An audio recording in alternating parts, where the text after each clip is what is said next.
अस्सलाम वालेकुम dear students class 9।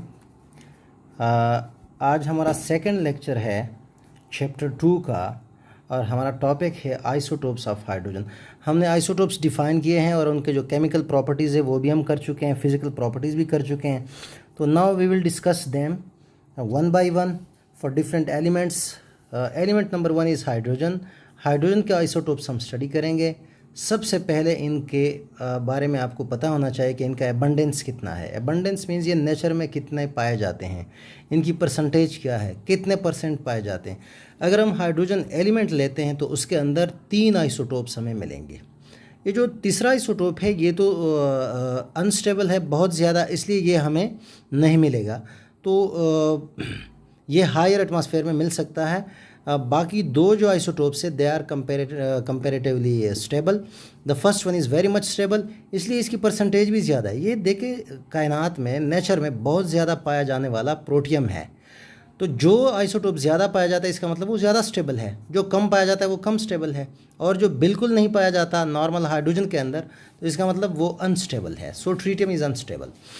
जो रिप्रेजेंटेशन है एलिमेंट्स की, हाइड्रोजन जो मास नंबर है वो हमेशा ऊपर होता है सबस्क्रिप्ट पोजीशन पे, जो एटॉमिक नंबर है वो नीचे, मास नंबर ऊपर सुपरस्क्रिप्ट पोजीशन पे होता है और एटॉमिक नंबर सबस्क्रिप्ट पोजीशन पे होता है। तो इसका मतलब है कि प्रोटियम का मास नंबर 1 है और एटॉमिक नंबर भी 1 है। ड्यूट्रियम का 2 है मास नंबर और एटॉमिक नंबर 1 है। ट्रीटियम का मास नंबर 3 है और एटॉमिक नंबर 1 है। अगर हम डायग्राम्स देखें, इनके जो शेल डायग्राम्स है वो देखें, तो अंदर न्यूक्लियस में प्रोटियम में 1 प्रोटॉन है और 0 न्यूट्रॉन है और 1 इलेक्ट्रॉन है न्यूक्लियस के गिर्द। ड्यूट्रियम में देखते हैं उसमें 1 प्रोटॉन और 1 न्यूट्रॉन, यानी 1 न्यूट्रॉन आ गया। प्रोटियम में 0 न्यूट्रॉन है, ड्यूट्रियम में 1 न्यूट्रॉन है और बाहर घूमता हुआ 1 इलेक्ट्रॉन भी है। इलेक्ट्रॉन और प्रोटॉन की तादाद जितने भी आइसोटोप्स हैं किसी एलिमेंट के उनमें सेम होती है। आप देख रहे हैं इलेक्ट्रॉन भी 1 है तीनों आइसोटोप्स में, प्रोटॉन भी 1 है। न्यूट्रॉन वेरी करता है, प्रोटियम में 0 है, ड्यूट्रियम में 1 है, ट्रीटियम में 2 है। तो देखिए mass number is the sum of proton number and neutron number. तो 1 proton 0 neutron, 1 + 0 1, this is why protium has mass number 1। Deuterium के लिए आप देखिए 1 proton 1 neutron, 1 + 1 2, so deuterium has 2 mass number. Tritium 2 neutron 1 proton, 2 + 1 3, so look at this, the mass number is 3. So this is about the shells. Now properties of hydrogen. Hydrogen is mainly protium, क्योंकि 99% जब protium है तो बाकी जो deuterium tritium है they are negligible. So hydrogen की जो properties है वो ये है कि this is colourless, odourless means has no smell, odour means smell, smellless and tasteless, it has no taste. It is insoluble in water and highly inflammable. Inflammable means it catches fire. So it is also insoluble in water. These three are the properties of hydrogen. जब हम normal water जो कि H2O होता है, ठीक है, normal water से जब हम हाइड्रोजन जो कि प्रोटियम होता है, जब हम उसको ड्यूट्रियम से रिप्लेस करते हैं तो वो D2O बन जाता है। H2O की जगह पे D2O बन जाता है। क्योंकि ड्यूट्रियम आ गया H की जगह पे, प्रोटियम की जगह पे, तो deuterium is heavier than protium, इसलिए इस वाटर को भी हैवी वाटर कहते हैं। Deuterium is heavier than protium, क्यों? ड्यूट्रियम का मास नंबर 2 है और प्रोटियम का 1 है। So this is Y deuterium containing water is heavy water. Now, when we compare the properties of heavy water and normal water, H2O, which we drink, which we used in our daily life, जब हम compare करते हैं तो इनके ये properties है। पहली बात हम करेंगे मेल्टिंग की। वाटर का मेल्टिंग पॉइंट 0 डिग्री सेंटीग्रेड है और हैवी वाटर का 3.81 डिग्री सेंटीग्रेड है, यानी ये हायर है, ठीक है। Boiling point of water is 100 degree centigrade and that of heavy water is 101, यानी ये हायर है। बॉइलिंग पॉइंट भी ज़्यादा है नॉर्मल वाटर से हैवी वाटर का, और मेल्टिंग पॉइंट भी ज़्यादा है। डेंसिटी के बारे में हम बात करते हैं। Density of normal water is 0.9970 ग्राम पर cm3, while that of D2O is 1.1044 ग्राम पर cm3। तो डेंसिटी भी हैवी वाटर का ज़्यादा है। ये इनके 3 प्रॉपर्टीज़ हैं कंपैरिजन में, वो भी आपको याद रखने होंगे। अब हम कार्बन एलिमेंट पे आते हैं। कार्बन के भी 3 आइसोटोप्स है, कार्बन 12, 13, 14। कार्बन 12 का जो एबंडेंस है वो ज़्यादा है, 98 है। कार्बन 13 का 1.1 है, कार्बन 14 का 0.009। ये भी बहुत ज़्यादा अनस्टेबल है जो कार्बन 14 है। तो सबसे ज़्यादा कार्बन 12 आइसोटोप स्टेबल है। इसलिए हम एटॉमिक मास में हमने पढ़ा था कि जब हम एलिमेंट के एटॉमिक मासेस डिटरमिन करते हैं तो we compare the masses of atoms of elements with carbon 12 isotope. International agreement में ये डिसाइड किया गया था कि कार्बन 12 आइसोटोप को हम एज ए रेफरेंस या स्टैंडर्ड स्केल लेते हैं फॉर डिटर्मिनिंग और for for determination of atomic masses. वो क्यों किया था? क्योंकि कार्बन 12 आइसोटोप स्टेबल है। This is why. Properties of carbon, carbon की भी प्रॉपर्टीज है like hydrogen. All forms of carbon are blackish grey और greyish black. They are odourless, इनका कोई स्मेल नहीं है, एंड टेस्टलेस। और तीसरी बात, they have high melting boiling points. And the final one is insoluble in water. Carbon जितने भी है वो वाटर में इनसॉल्युबल है, इनके बॉइलिंग पॉइंट्स और मेल्टिंग पॉइंट्स हाई होते हैं। ठीक है, तो मेल्टिंग पॉइंट तो डायमंड भी कार्बन है जिसका इस कायनात में सबसे ज़्यादा हाई मेल्टिंग पॉइंट सॉलिड जो है वो डायमंड है। Diamond is carbon. So this is Y carbon has, all the forms of carbon, they have generally high melting and boiling points. This was about carbon. Now come to chlorine. Chlorine भी ये halogen family का पहला member है chlorine. इसके भी दो isotopes है, एक है क्लोरीन 35, एक है क्लोरीन 37। ठीक है, सिंबॉलिकली इनको कुछ इस तरह रिप्रेजेंट करते हैं। पहले हमने हाइड्रोजन में भी किया हुआ है, chlorine 35 17 mass number subscript position पे लिखा जाता है, और sorry atomic number subscript position पे लिखा जाता है और मास नंबर सुपरस्क्रिप्ट पोजीशन पे लिखा जाता है। तो मास number is 35, atomic number is 17। Symbolically इस तरह भी लिखा जाता है। और इसी तरह chlorine 37 17, mass number is 37 and atomic number is 17। अब न्यूक्लियस के अंदर देखें, इनके शेल डायग्राम देखें, न्यूक्लियस और उनके सराउंडिंग में जो शेल्स हैं उनको देखें। अगर हम देखें तो 17 प्रोटॉन्स आर देयर एंड 18 neutrons are there in the nucleus of chlorine 35। 35 का मतलब मास नंबर 35 है, तो मास नंबर में क्या होता है, न्यूट्रॉन प्लस प्रोटॉन। न्यूट्रॉन 18 है, प्रोटॉन 17 है, तो 18 + 17 इज़ 35। Mass number is 35। और बाकी जो इलेक्ट्रॉन्स हैं वो प्रोटॉन के बराबर होंगे। अगर प्रोटॉन 17 है तो इलेक्ट्रॉन भी 17 है। फर्स्ट शेल में 2, सेकंड में 8 और थर्ड में 7। ये हम आगे पढ़ेंगे कि फर्स्ट शेल में 2 से ज़्यादा इलेक्ट्रॉन हम नहीं ला सकते, सेकंड शेल में 8 से ज़्यादा हम नहीं रख सकते, एंड सो ऑन। ठीक है, ये हम आगे पढ़ेंगे इलेक्ट्रॉनिक कन्फिग्रेशन में कि इलेक्ट्रॉन्स को किस तरह प्लेस किया जाता है डिफरेंट शेल्स और सब शेल्स में। सिमिलरली क्लोरीन 37 अगर ये देखा जाए तो क्लोरीन 37 का मतलब मास नंबर 37 है। Mass number mean number of neutron plus number of proton. Neutron 20 है, प्रोटॉन 17 है, 20 + 17 is 37। So 37 is the mass number of chlorine 37 while it has same number of electrons as protons. Protons are 17, so electrons are also 17. 2 in first shell, 8 in second shell, or 7 in third and last shell. Properties of chlorine gas. It is yellowish gas. Yes, its color is yellow. Second point, it has sharp pungent smell. इसका जो smell है ये बहुत तेज़ है, चुभने वाली smell है। और third one, it is Fairlie soluble in water.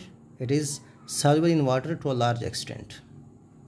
तो ये इनकी solubility और बाकी फिजिकल प्रॉपर्टीज़ के बारे में है।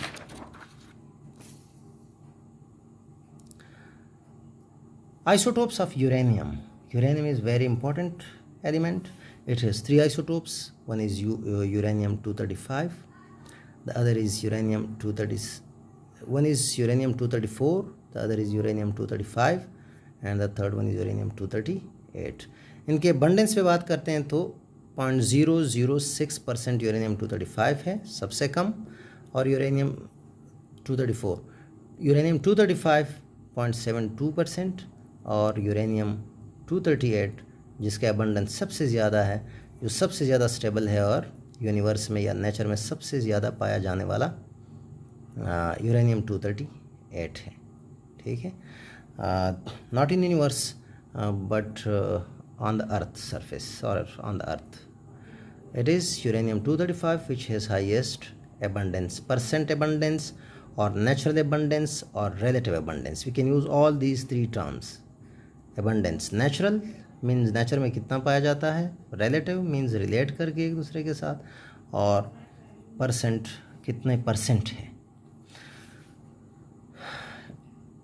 हम अगर किसी एलिमेंट के, ये कभी कभार क्वेश्चन आ जाता है, किसी एलिमेंट के अंदर प्रोटॉन, न्यूट्रॉन या इलेक्ट्रॉन मालूम करना चाहते हैं, तो भाई जो एटॉमिक नंबर है जो सबस्क्रिप्ट पोजीशन पे लिखा जाता है, एटॉमिक नंबर को हम Z से रिप्रेजेंट करते हैं, उसको हमेशा सब्ट्रैक्ट किया जाता है फ्रॉम मास नंबर जो कि सुपरस्क्रिप्ट पोजीशन पे लिखा जाता है।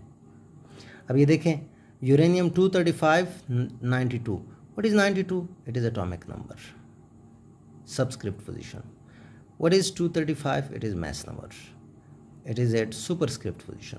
मैस नंबर को हम ए से रिप्रेजेंट करते हैं, कैपिटल ए, एटॉमिक मैस और मैस नंबर दोनों को, और एटॉमिक नंबर को हम जेड से रिप्रेजेंट करते हैं। तो हमेशा मैस नंबर से हम एटॉमिक नंबर माइनस करते हैं, सब्ट्रैक्ट करते हैं, तो we get number of neutrons, ठीक है। तो we can calculate the number of neutrons present in both the 3 isotopes of uranium.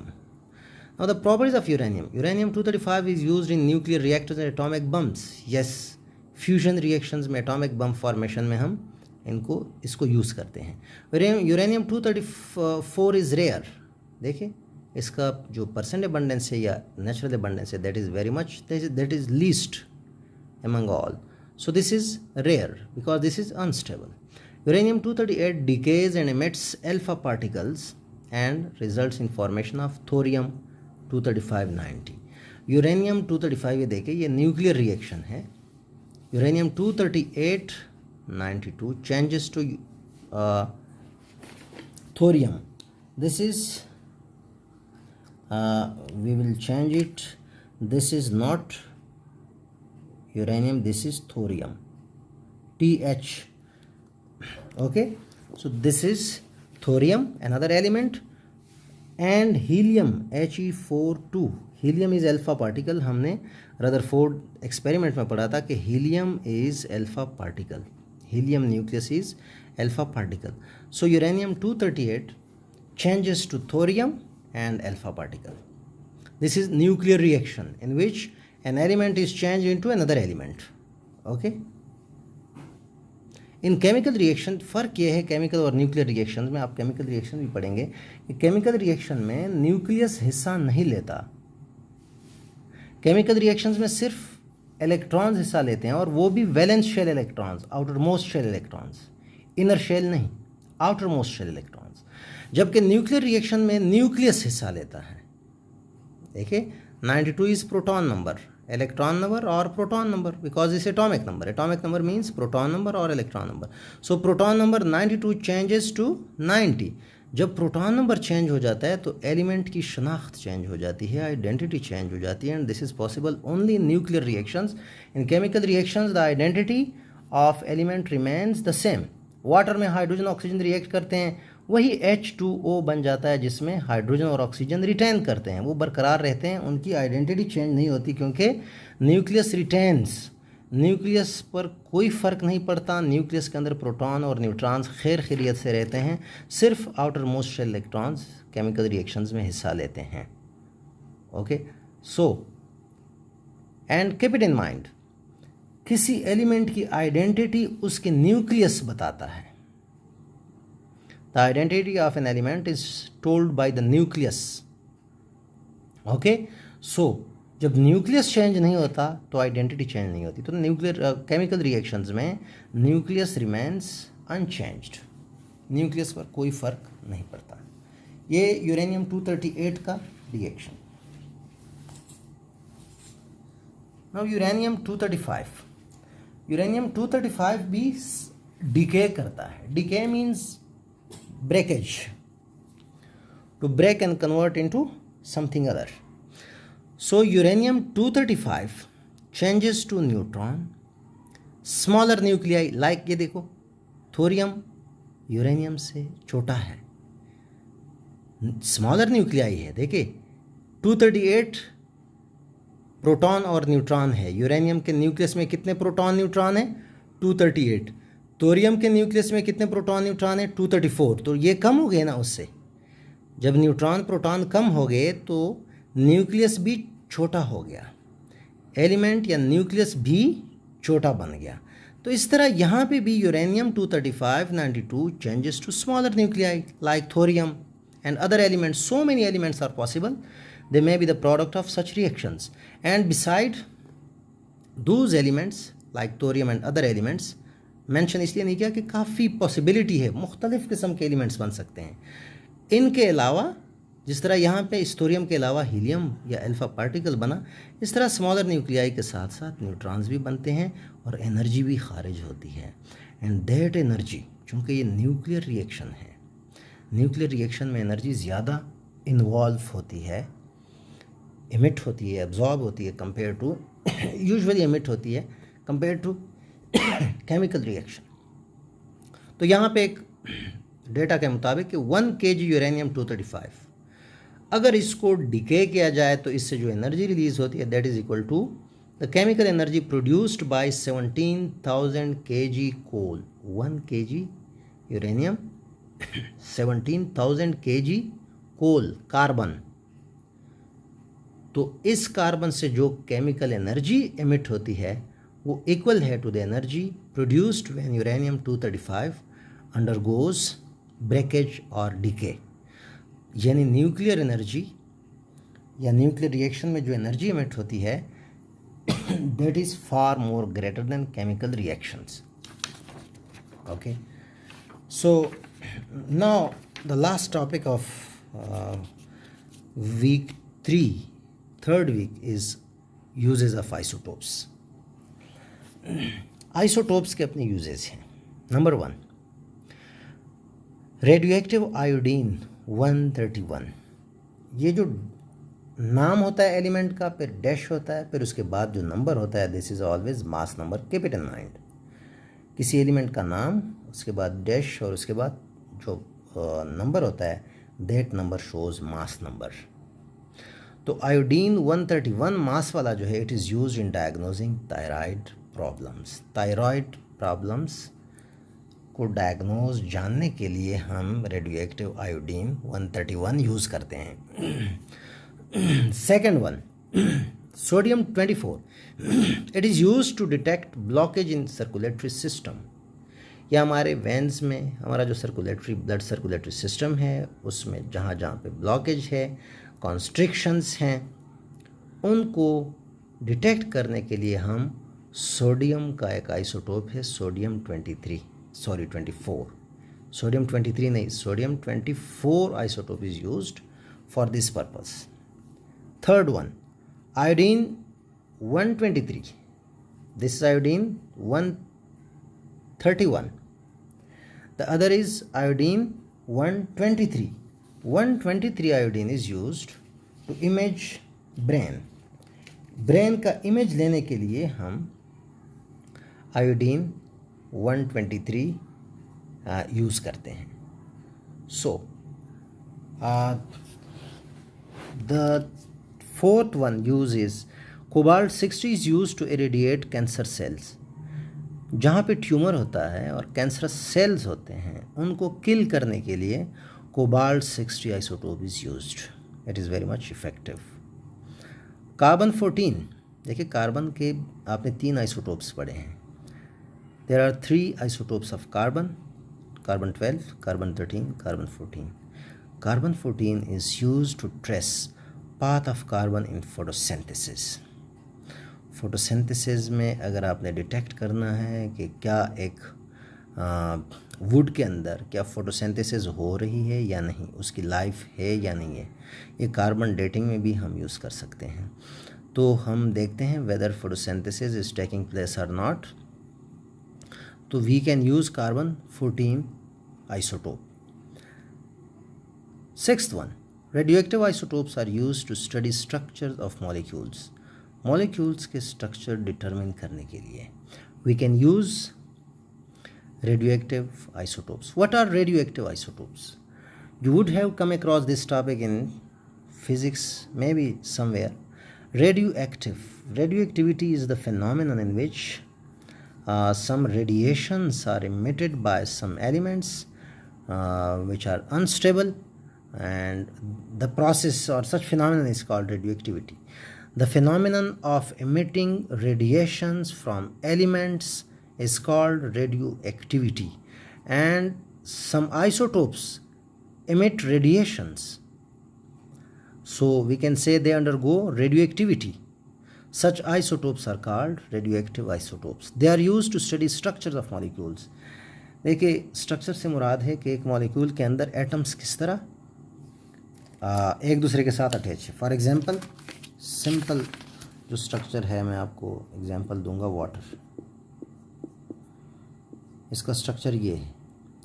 104.5 angle के साथ सेंटर में ऑक्सीजन, इधर उधर 2 हाइड्रोजन अटैच हैं. सो such structures are studied by using radioactive isotopes.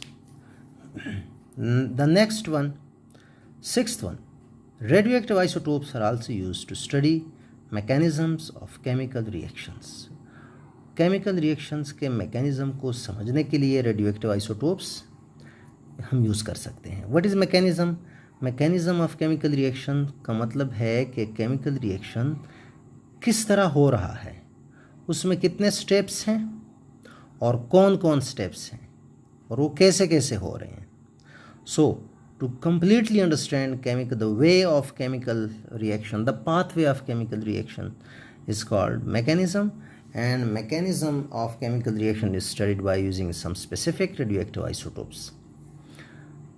Eighth and the last one, radioactive isotopes are used to date rocks, means to know about the age of rocks. Dating, carbon dating. Carbon isotope is used to know about the age of rocks, how old rocks are.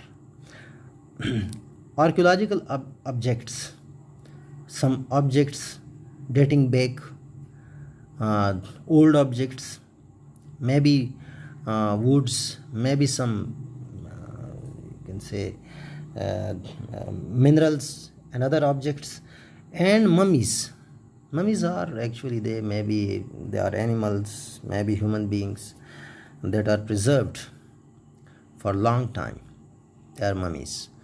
So mummies, other archaeological objects, old civilizations are usually studied by studying their archaeological objects to know about their age, etc. And in the same way, rocks are also studied by using radioactive isotopes. So how old they are, rocks, archaeological objects, and mummies, we can know about their age by using radioactive isotopes. So these were the uses of isotopes. They are very much important for daily life.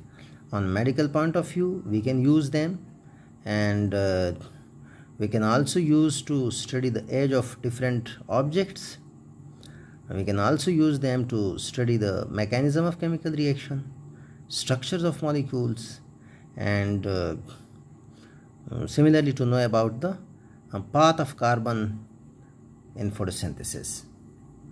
Okay, so this was the topic regarding radioactive isotope.